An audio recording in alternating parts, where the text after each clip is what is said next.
El primero de los es Borja Montoro, dibujante profesional. ¿Todo bien?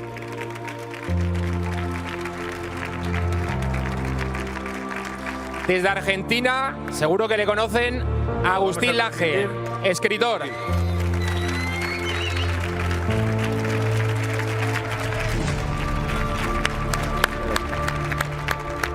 Y cierra la mesa, desde Hungría, Miklos Sanso, director general del Centro de Derechos Fundamentales. Un fuerte aplauso. Yo me he sentado.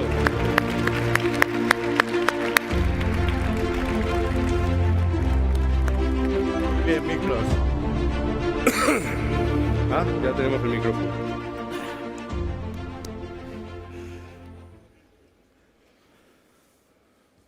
Entiendo que me toca hablar a mí. Buenos días a todos. Un honor y un placer poder moderar esta mesa. Resulta un poco chocante, a los que me conocéis podéis intuirlo, que me encarguen a mí moderar algo. Pero viendo a Agustín Laje, efectivamente eso es posible.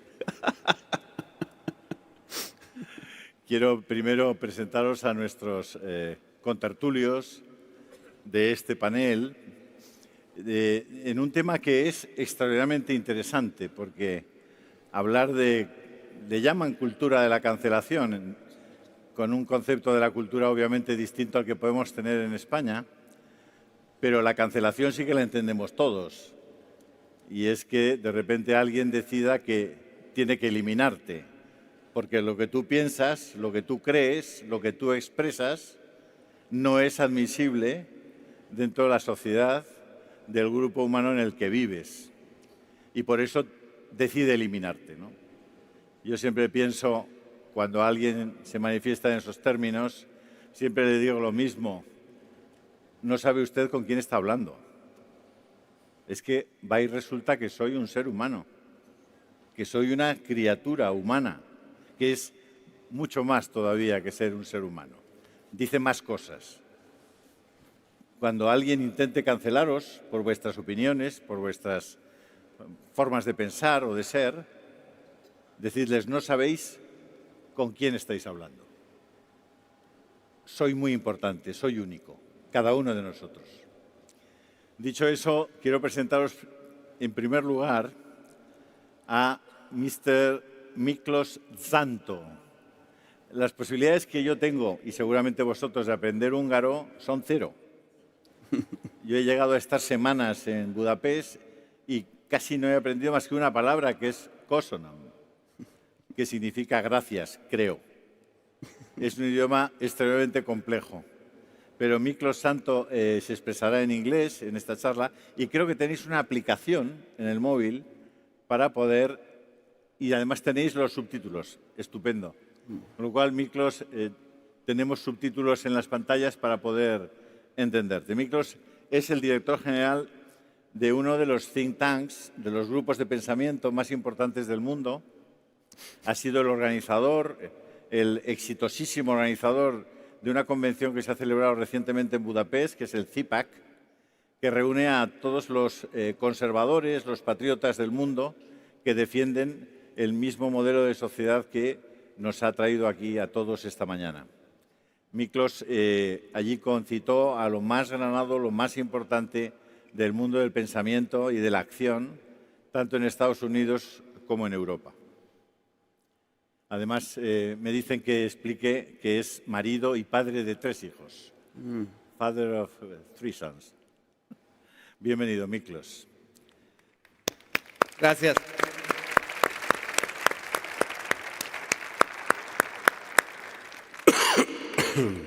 Perdón. Borja Montoro es un hombre muy conocido en el mundo de los medios, es habitual colaborador de varios medios de comunicación. Recientemente, además, se ha incorporado a la tertulia de Luis del Pino en Radio Libertad. Pero Borja Montoro es conocido sobre todo porque es un extraordinario dibujante. Pero un dibujante de los que usan la mano, el lapicero y la cabeza. Así que Borja Montoro tiene muchos méritos para estar aquí esta mañana y expresar sus opiniones sobre este asunto. Bienvenido, Borja. Muchas gracias, Julio. Muchas gracias.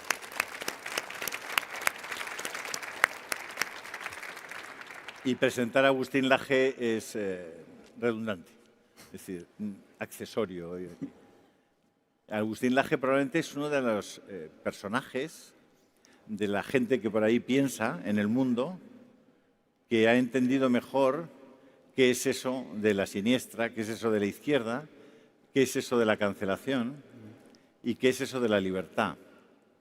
Además, yo personalmente comparto con él una idea justnaturalista del mundo del derecho y de la sociología, y él expone como nadie eso que son los derechos fundamentales, nuestros derechos fundamentales previos al encontrarnos juntos en un grupo humano.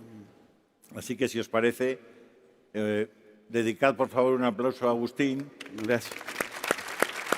Gracias. Además es un hombre con sentido del humor, porque le conté un chiste cuando llegamos. Le dije, vos sabés, cuando un argentino ve un relámpago en el cielo, cree que Dios le está haciendo una foto. Los de Buenos Aires, sobre todo. No, de Buenos Aires. Me aclaró que son los porteños, me aclaró que son los porteños. ¿Tú no eres porteño? No. Bien, De Córdoba. comenzamos con Miklos. We begin with Miklos. Miklos, a few weeks ago in Hungary, Hace algunas we semanas meet en defenders Hungría of freedom. nos reunimos con defensores de la libertad en el mundo, en la CEPAC, en su The organización. slogan was "Woke El lema Busters". era los cabrones woke. And ¿Por is qué? possible truly to cancel ¿Por qué los cabrones culture? woke? ¿Por qué esta Buenos cultura de días, cancelación? a todos los patriotas españoles. Muchas gracias por la invitación. Para mí es un placer estar aquí. And that was my Spanish. So I will continue now in English if you allow. Ahí, ya, en español. Thank you very much for the question. Yes, Muchas gracias por la the pregunta. CPAC Hungary, one of the largest gatherings of El CEPAC es una de las principales reuniones, convenciones conservadoras, slogan, "Woke Busters". y de ahí que se llamara cabrones woke. Para los húngaros, para los españoles, es un término un poco complejo, ¿no? Woke es una expresión bastante nueva. Pero voy a explicar qué es woke. W-O-K-E. Es una nueva expresión para tildar en lo que es el comunismo. Teníamos antes los marxistas, ahora se llaman neomarxistas, estos woke, W-O-K-E. Y bueno, antes teníamos los bolcheviques, ahora teníamos los bolchewoks, por así decirlo. Todos tienen el mismo objetivo. Los marxistas y los woke, los progres, la izquierda progre en Hungría, en Francia, Alemania, aquí, bueno, tenemos a Sánchez y a todos sus adláteres, y quieren acabar con los valores de Dios, patria y familia. Pensemos, ¿cuál era el objetivo de los comunistas? Socavar la importancia y la influencia de la Iglesia y atacar la fe, atacar la cristiandad.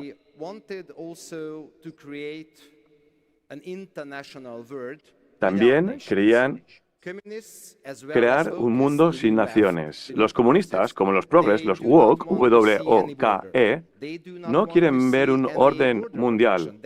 No quieren ver fronteras, mejor dicho. No quieren ver protección de fronteras. Por eso están a favor de la migración. Porque el objetivo es crear algún tipo de estado, supraestado federal sin naciones y sin soberanía nacional. Y además, ¿cuál es el objetivo de los socialistas internacionales? ¿Y de los nacionalsocialistas? Pues socavar la importancia de la familia, de los derechos de los padres y convertir a los niños y cambiar a los niños para que se rebelen en contra de sus padres. Eso es lo que hicieron los comunistas en Hungría, pero también era la idea principal de los nacionalsocialistas hace 80, 90 años. Entonces, ¿por qué elegimos este nombre, cabrones woke?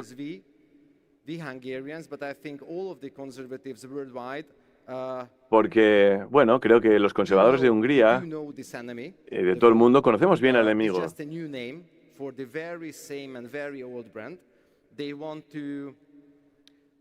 Y quieren atacar lo más importante. Creemos en Dios. Creemos en el orgullo nacional. Creemos en proteger nuestras fronteras. Y el valor más querido, el pilar de la sociedad, que es la familia. Y solo hay una familia. No hay familia tradicional, nuevas familias, solo hay una familia. Familia y niños. Y tenemos que proteger también a los niños. Tenemos que olvidarnos de todo este discurso LGTBIQ+, no sé qué. Y por eso tenemos que estar unidos, porque los liberales, la izquierda, está muy organizada, es muy profesional a nivel internacional, pero los conservadores, las fuerzas nacionales, pues nos centramos en nuestras propias tradiciones, nuestra propia cultura, nuestra historia política, y por eso creemos que tenemos que cambiar esto. Las fuerzas nacionales, los conservadores, no podemos cooperar a nivel internacional, creemos, pero tenemos que hacerlo porque la amenaza del enemigo es global, globalista, y por tanto tenemos que ser antiglobalistas, pero con una respuesta global. Por eso organizamos la CEPAC para unir a las fuerzas, no solo de Europa, sino de toda Latinoamérica, de otros continentes. El siguiente objetivo, lo que tenemos que conseguir es unir nuestras fuerzas de cara a las elecciones europeas del 9 de junio y mostrar una alternativa con, pues no sé, distintos grupos, con Fidesz, por ejemplo, todos los partidos.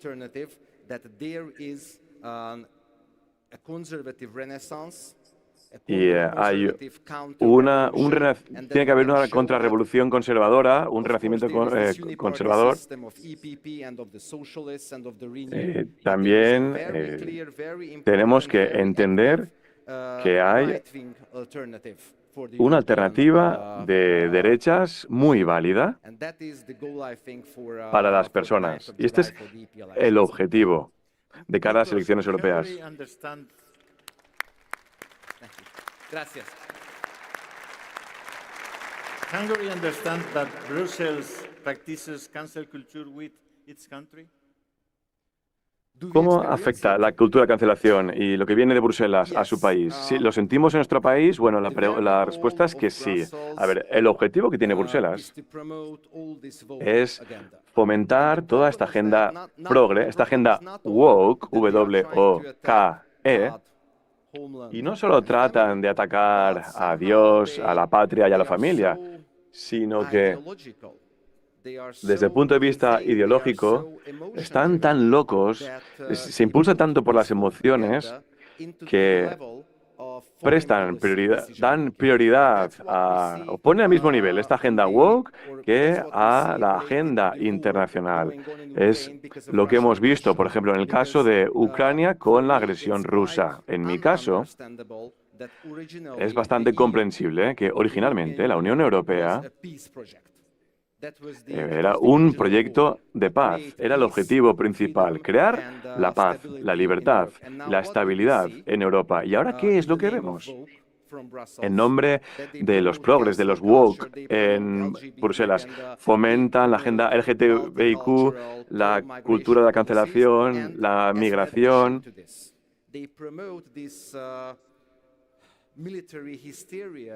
Y además también esta histeria militar, esta psicosis militar, en cuanto a la guerra en Ucrania, no mencionan la palabra paz, solo hablan de guerra, de cómo escalar, agravar la guerra.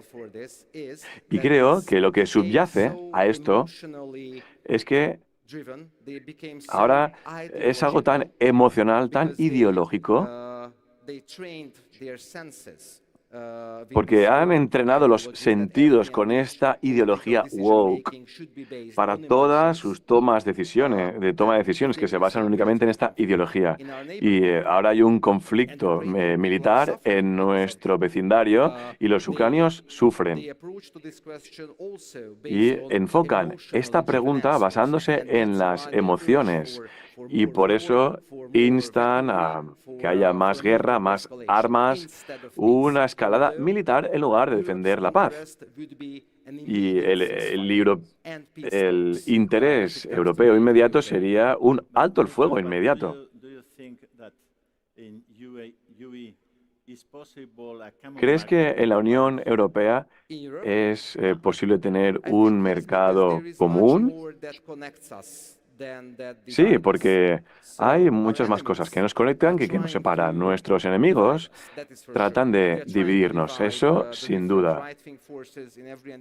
Tratan de dividir a todas las fuerzas de derechas, también tratan de separar, por ejemplo, al partido ECR de otros partidos de derecha, a los conservadores, las fuerzas conservadoras, pues defendiendo cosas sobre distintas políticas, por ejemplo, fiscalidad.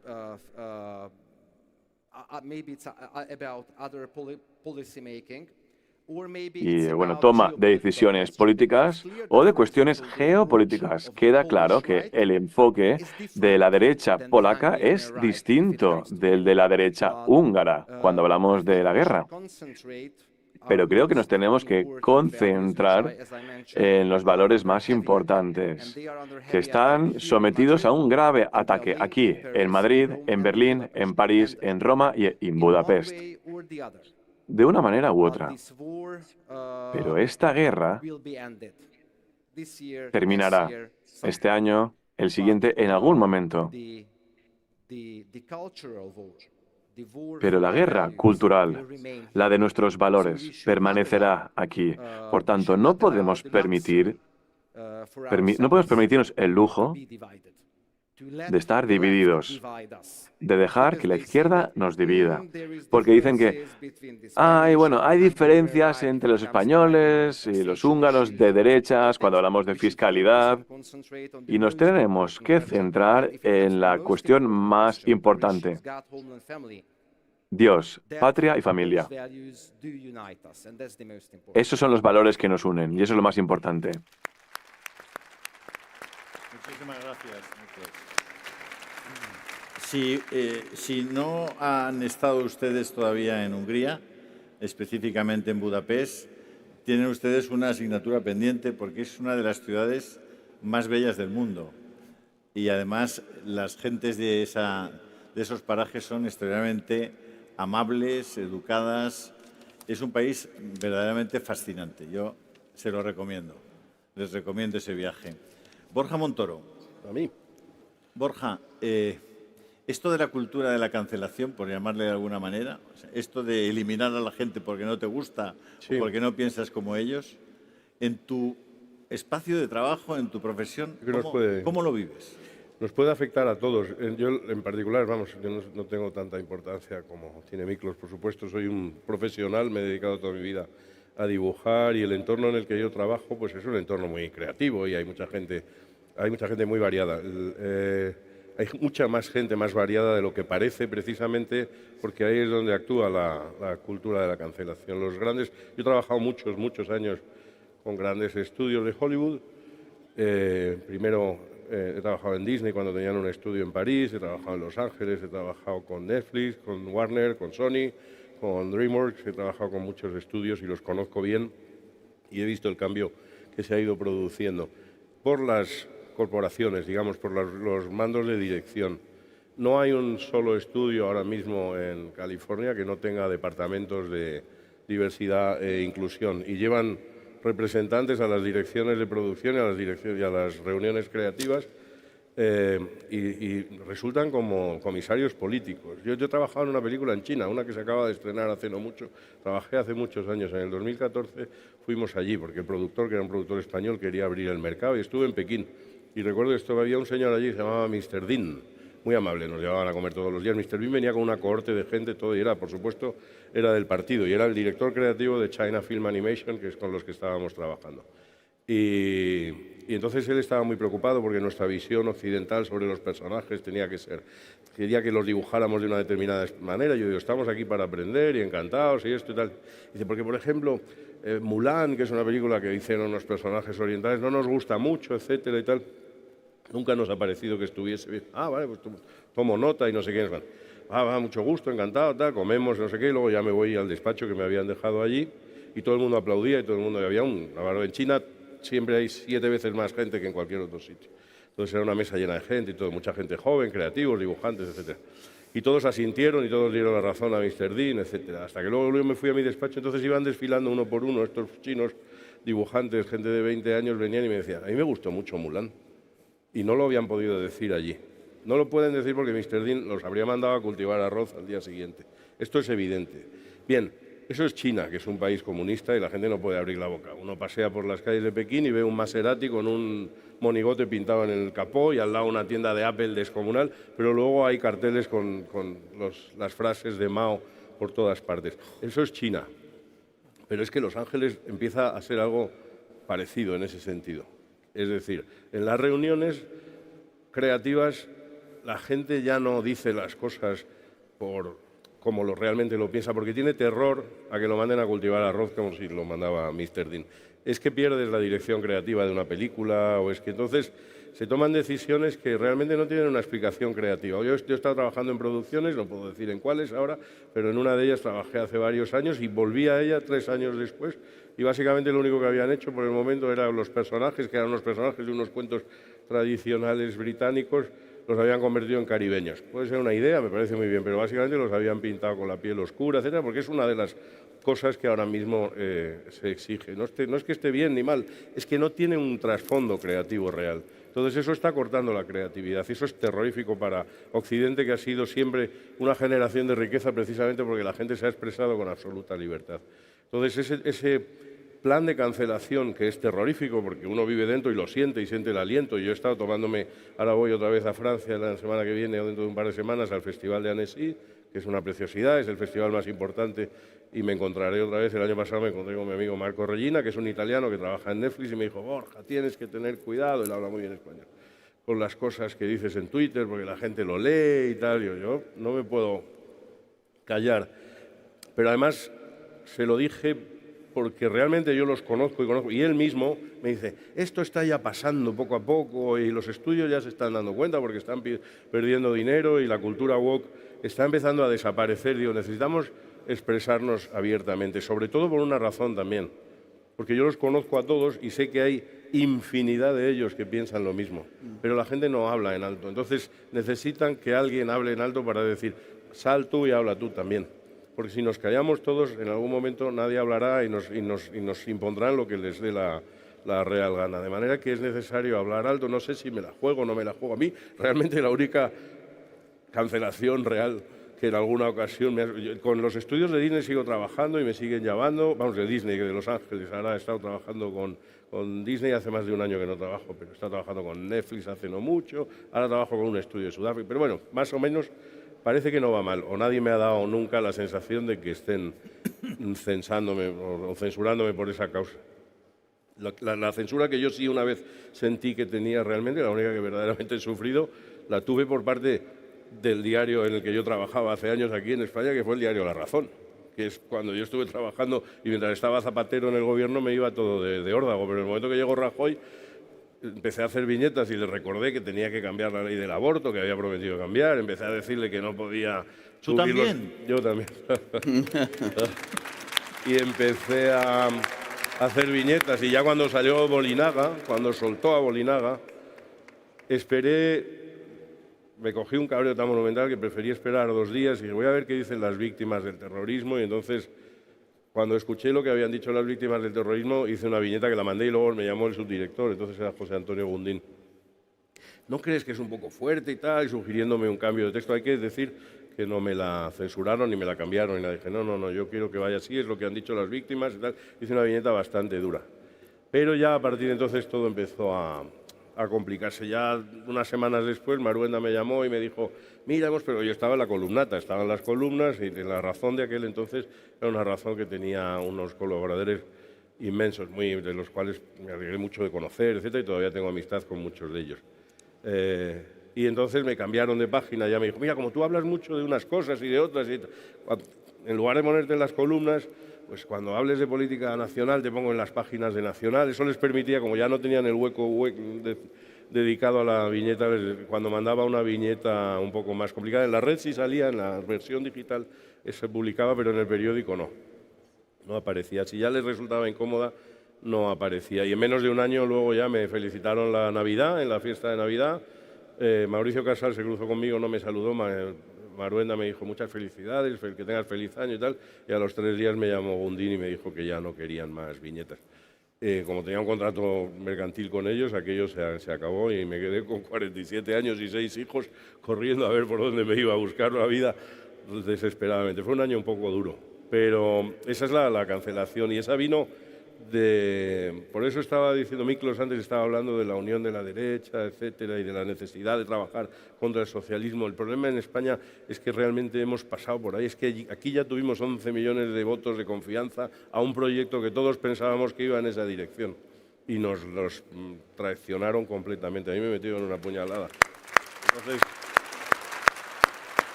el discurso tiene que ser una alternativa a aquello.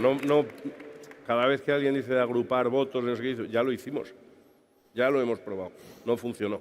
Cogisteis todos esos votos que habíamos agrupado para acabar con lo que entonces llamaban zapaterismo, que era la versión .1 de lo que hoy es lo que llaman sanchismo, y los tiraron a la basura, nos traicionaron a todos. Y es el mismo equipo el que pretende que les volvamos a dar otra vez votos, y yo digo, nunca más.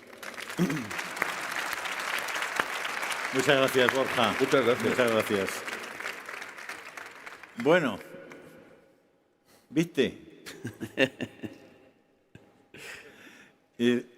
Cuando estábamos charlando antes de comenzar esta charla con Agustín Laje.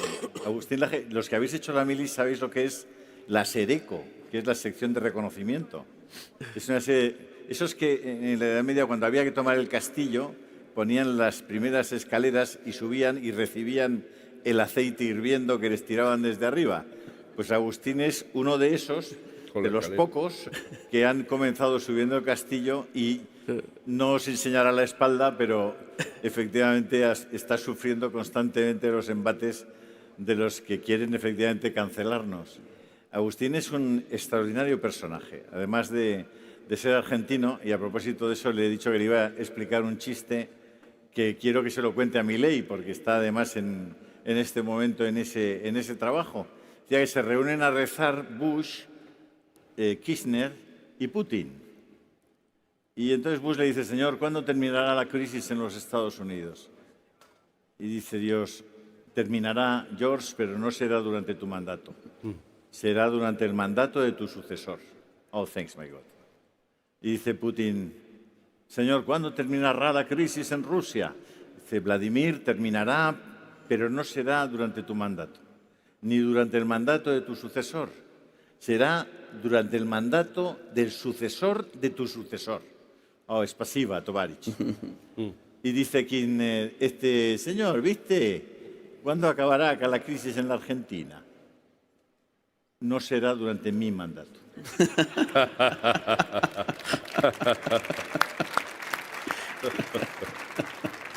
Agustín ha sido un defensor a ultranza de lo que yo llamo el derecho natural, lo que se llama el derecho natural, del justnaturalismo, de esa idea de que los seres humanos tenemos derechos mucho antes de que constituyamos nuestras sociedades. Y lo has defendido extraordinariamente bien y de forma muy inteligente.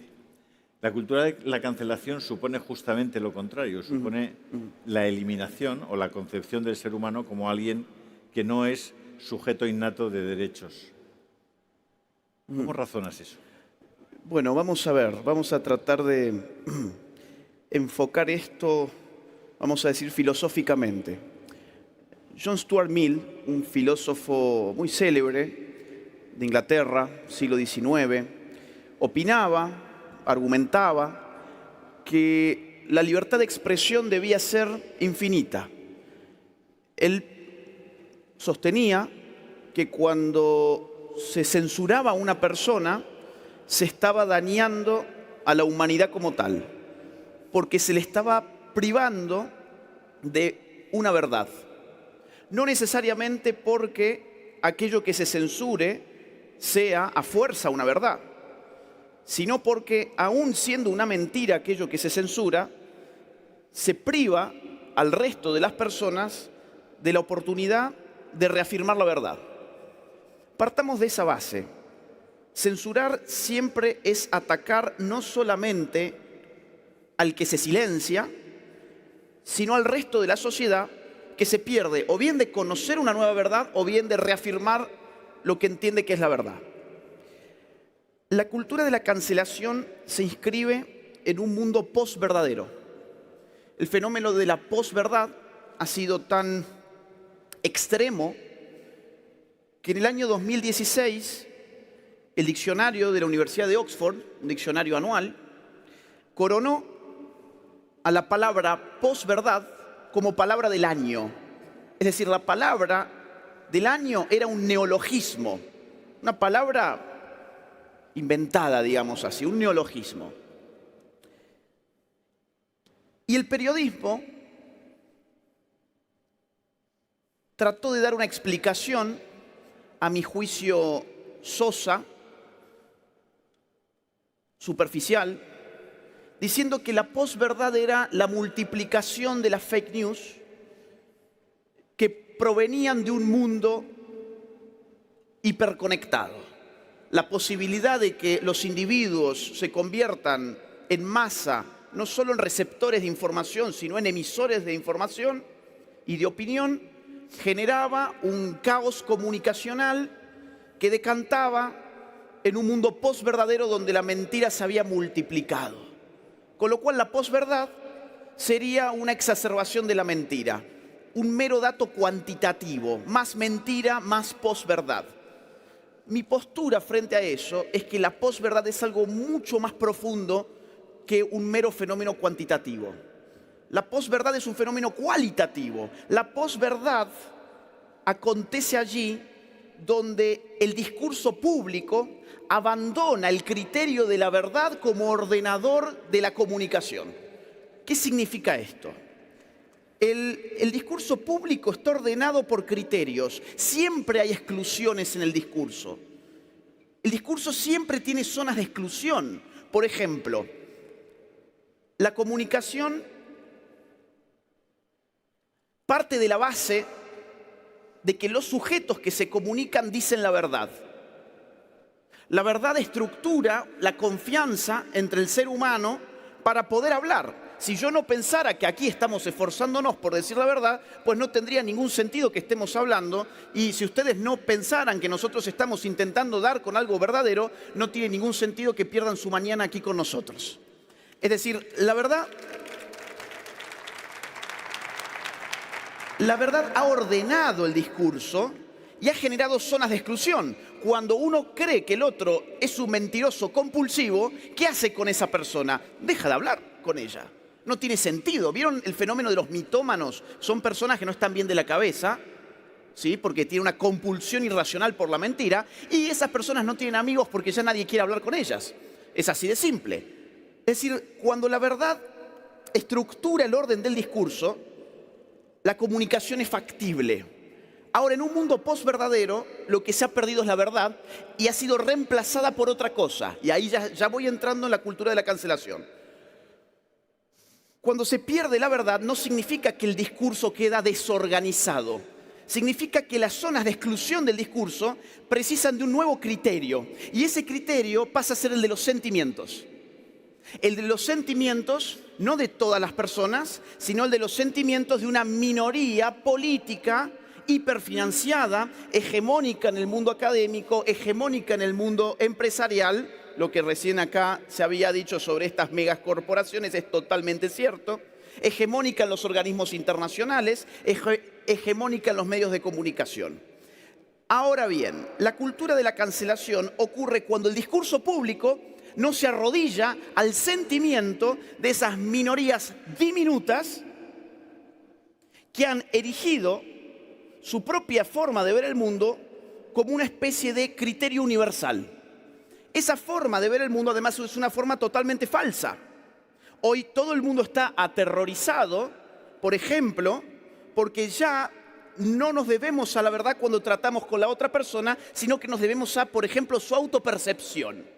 Entonces, si yo al frente tengo un tipo, hombre, con barba, un tipo que a todas luces es un hombre, pero me dice que es una mujer, mi discurso se tiene que constreñir a la autopercepción de esa persona porque es parte de una minoría de oprimidos. Y ahí está el tema woke. Los oprimidos hoy dominan el discurso, hoy someten a las mayorías en el nombre de sus sentimientos y ocurre que no vayan a creer ustedes que todos los oprimidos del mundo importan para ordenar el discurso. Es decir, los únicos que importan son, en efecto, estas minorías woke de las que estamos hablando. Entonces, la cultura de la cancelación tiene lugar allí cuando uno elige la verdad en lugar de la mentira. No es una coincidencia que todas las persecuciones que estamos viendo dentro de las universidades, el caso de Jordan Peterson es probablemente el más conocido, pero hay un sinfín de casos similares, donde se ha incluso expulsado a profesores por definir a la mujer en términos biológicos. Aquí en España tuvieron un caso muy rimbombante hace algunos años, el autobús de Hazte Oír, que decía una verdad: los niños tienen pene, las niñas tienen vulva, pero como esa verdad hería sentimientos de minorías que dicen ser oprimidas, pues entonces ese autobús no tenía derecho a expresar esa verdad. Ahora, cerremos esta intervención, de ahora por lo menos, reparando en cuán oprimidas están estas minorías. Estas son las minorías que tienen un mes entero en cada año para ser celebradas, alabadas, festejadas. Yo no conozco ningún grupo social que tenga un mes, de todo un año, un mes entero, para que la gente esté obligada a decirles qué bonitas que son. Tienen a su disposición toda la industria de la moda, toda la industria del cine, toda la industria de la prensa, incluso la industria del deporte. Hoy los jugadores están obligados a llevar camisetas con insignias LGBT y el que no se la quiera poner, pues será cancelado. El mundo académico, si no tenés estudios de género, olvídate de tener un financiamiento para un proyecto de investigación. Hace muy poco, a una académica que se dedica a temas de astronomía tenía un paper y una investigación que había llevado adelante pidiendo financiamiento que tenía que ver con el estudio de las galaxias. ¿Saben qué fue lo que le preguntaron? Bueno, muy lindo, ahora justifique cómo eso va a mejorar la situación del género en el mundo.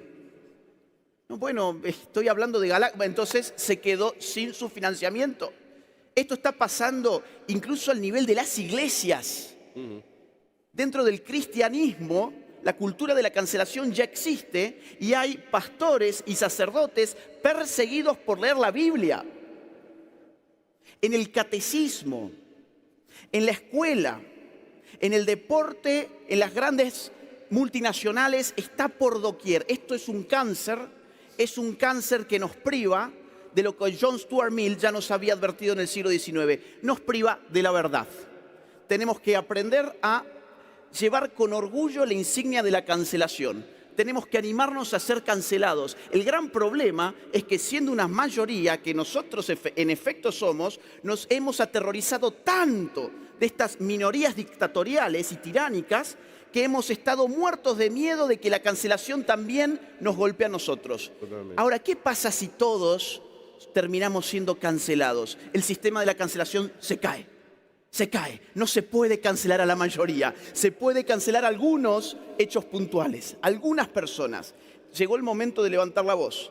Occidente está en peligro, ha desoído la llamada de la verdad, le ha dado la espalda a la verdad y ha apostado por la tiranía de minorías demenciales, afectadas mentalmente, además, hay que decirlo, afectadas mentalmente, tiránicas y que van por todo. Muy bien dicho.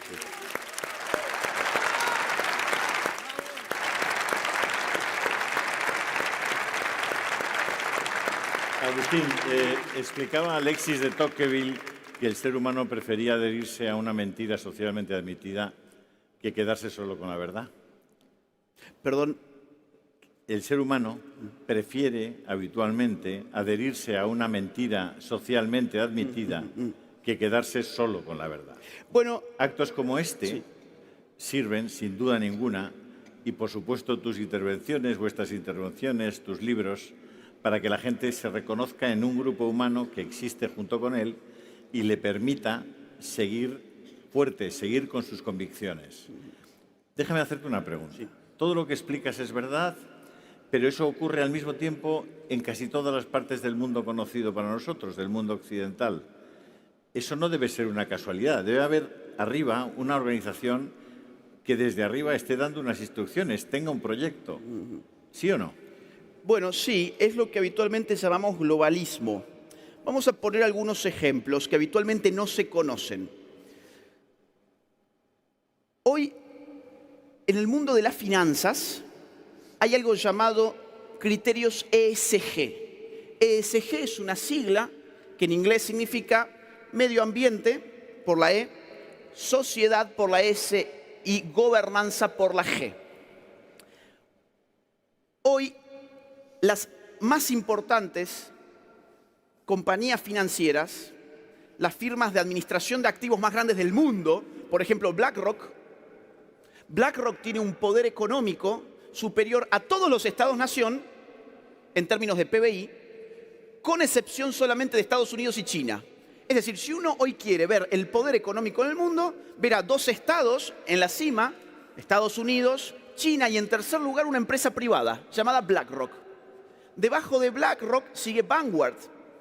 Después también lo tenemos a Bloomberg y así sucesivamente. Estas compañías, que están todas metidas en el Foro Económico Mundial, han determinado que para recibir financiamiento, las empresas ya no solamente deben ser apetecibles en términos de renta económica, no solamente uno tiene que ir con un buen proyecto de negocios, sino que uno debe cumplir los criterios ESG. Es decir, si vos tenés un negocio fenomenal y podés mostrar el rendimiento fenomenal de tu negocio, pero no tenés un departamento LGBT, no tenés, por ejemplo, campañas a favor del feminismo, no usás, por ejemplo, lo que estos desquiciados llaman lenguaje inclusivo, y además no has, por ejemplo, en Estados Unidos donado a Black Lives Matter, pues entonces olvídate de recibir financiamiento. En España tienes que tener la firma de Begoña Gómez, además.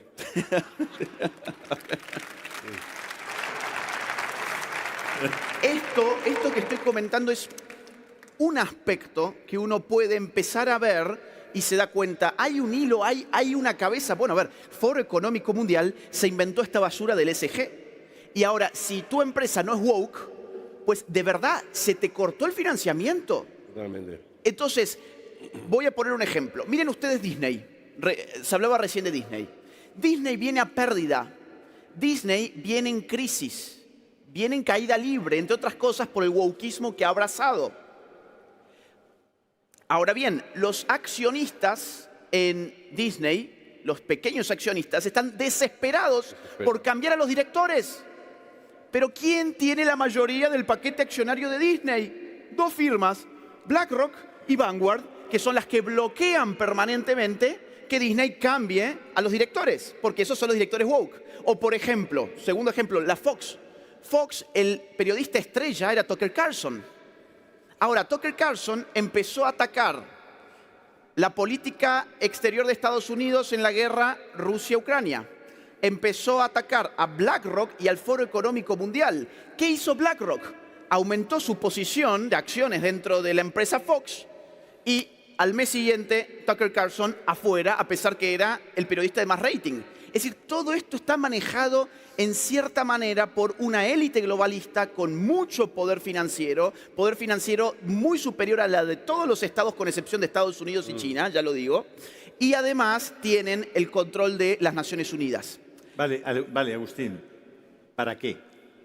Bueno, ahí ya el punto es bastante complejo de explicar. Vamos a ver si puedo hacerlo rápido. Perdonad, pero yo no sé exactamente cuál es el límite de nuestro tiempo. Si alguien me lo puede, para no romper el orden de la organización de los actos, ¿alguien me puede decir cuál es el límite de este panel? Por tanto, quedan 5 minutos. Muy bien. Voy a intentar hacer lo mejor que pueda en 3 minutos. La élite globalista comprende que el Estado-nación es una invención arcaica. Esas palabras no son mías, son del señor Schwab, en su libro La Cuarta Revolución Industrial del año 2016. El Estado es una invención arcaica del siglo XVI, lo mantenemos al siglo XXI, pero no tiene sentido continuar pensando la política en términos de estados y de naciones soberanas. ¿Por qué, dice Schwab? Porque el mundo ya está interconectado. Tenemos que barrer con las fronteras, tenemos que barrer con la idea de que la política está territorialmente definida, necesitamos un gobierno mundial. Eso no es teoría de la conspiración, basta con leer los libros del señor Schwab, leer las declaraciones del Foro Económico Mundial, leer las declaraciones que se dan dentro de Naciones Unidas para comprender que esta gente está totalmente abocada al proyecto de la destrucción de las naciones soberanas. Ese es su proyecto de poder. Ellos lo llaman gobernanza global. De hecho, si ustedes van a la página del Foro Económico Mundial, van a ver una sección donde se titula «Nuestros socios le dan forma al mundo». Les dan forma a la agenda global. Y van a ver ahí todos los socios que son las multinacionales más importantes del mundo en general. Entonces, ¿por qué esto? Porque si yo quiero destruir a la nación, necesito fragmentarla. Tengo que destruir a las familias, tengo que destruir la fe, tengo que destruir la idea de verdad, tengo que destruir la idea de patria. Además, esta gente está muy comprometida desde hace muchas décadas con la idea de que somos muchos en el mundo. Somos muchos en el mundo y hay que limitar la población. Ahí te vienen, por ejemplo, varias ideologías a servirte para disminuir la natalidad. Por ejemplo, el LGBT, estamos hablando de un movimiento político. Separemos al homosexual del lobby LGBT. El homosexual se define como una persona que tiene deseo sexual por alguien de su mismo sexo. Ahora, el lobby LGBT puede tener heterosexuales. De hecho, sus principales financistas son heterosexuales. Cuidado. George Soros no es homosexual. Bill Gates tampoco es homosexual. Bien. LGBT es una ideología que promueve este tipo de relacionamiento sexual que es estéril por definición. El feminismo promueve una guerra entre hombre y mujer. El aborto es directamente matar al niño antes de que nazca. España nacen aproximadamente 400.000 españoles por año. ¿A cuántos se abortan? Aproximadamente 100.000. Redujiste en España un 20% la natalidad con solo una política. Fíjense ustedes qué efectivo que es. Entonces, cuando vos sumás el wokismo, el tema del nuevo racismo afro, el tema indigenista en Hispanoamérica, el tema feminista, el tema LGBT, el tema ambientalista radical, cuando vos sumás todo eso te das cuenta, hay un hilo conductor, que es destruir al cuerpo nacional. ¿Para qué? Para fragmentarlo, atomizarlo, y en esa medida la idea de un gobierno global ya no parece tan antipática. Pero encaminado a convertirnos a todos los que estamos, cada uno de los que estamos aquí, en esclavos, que dependamos, que no tengamos propiedad, que dependamos completamente de lo que ese gobierno mundial tenga a bien darnos como alpiste cada semana o cada mes, y que tengamos que comer de una mano de la que tengamos que picotear y encima agradecidos, y que nos sujeten exactamente nuestras condiciones de vida. Cada día vas a tener menos, ya no tienes acceso a un vehículo, ya no tienes acceso a un piso, ya no puedes tener tu propia familia porque lo único que vas a hacer va a ser producir para ellos. Lo mejor es que esto que él está diciendo ya lo han dicho ellos. Fíjense, en el 2018 la cuenta oficial de Twitter del Foro Económico Mundial lanzó un spot de sus previsiones para el 2030 y empieza con un joven sonriente con el eslogan «No tendrás nada y serás feliz». Te lo dicen ellos. Miklos.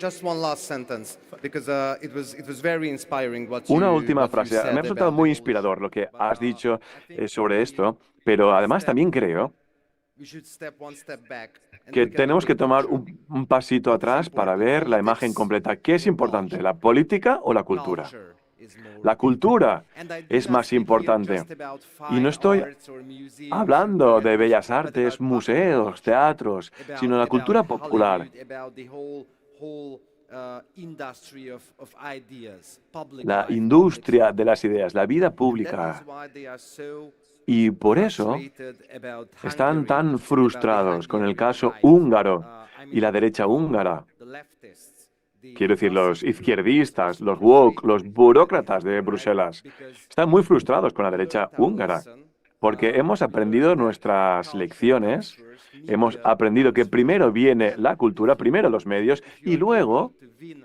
si the war for the culture, puedes ganar la then guerra you'll be cultural, able to win the political games and win elections. serás So capaz there is a dispute, de ganar la guerra política y por about tanto las Hungary. elecciones. Entonces, en esta There is disputa media húngara, freedom, if there is bueno, se habla de si hay libertad en los medios y libertad en las universidades, en la academia.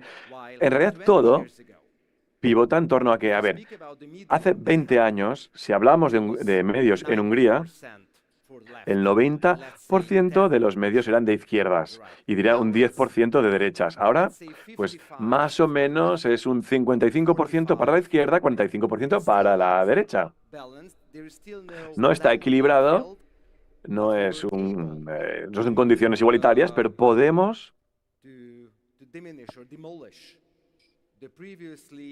demoler, digamos, el poder absoluto previo de la izquierda a la hora de interpretar la realidad. Y ahora la derecha, la cultura popular de la derecha, de los conservadores, de las personas con sentido común, está mucho más activa, más fuerte que hace 20 años. Y por eso están tan enfadados, tan frustrados con el caso húngaro. No estamos hablando de Estado de Derecho, de estándares europeos, valores internacionales, bla, bla, bla. Es que la derecha húngara ha aprendido que la cultura viene primero. Y si puedo ofrecer alguna lección de Hungría a nuestros colegas españoles, es la siguiente. Primero, se aborda la cultura, los medios, el discurso público, y luego, si tenéis éxito, pues vienen los resultados políticos.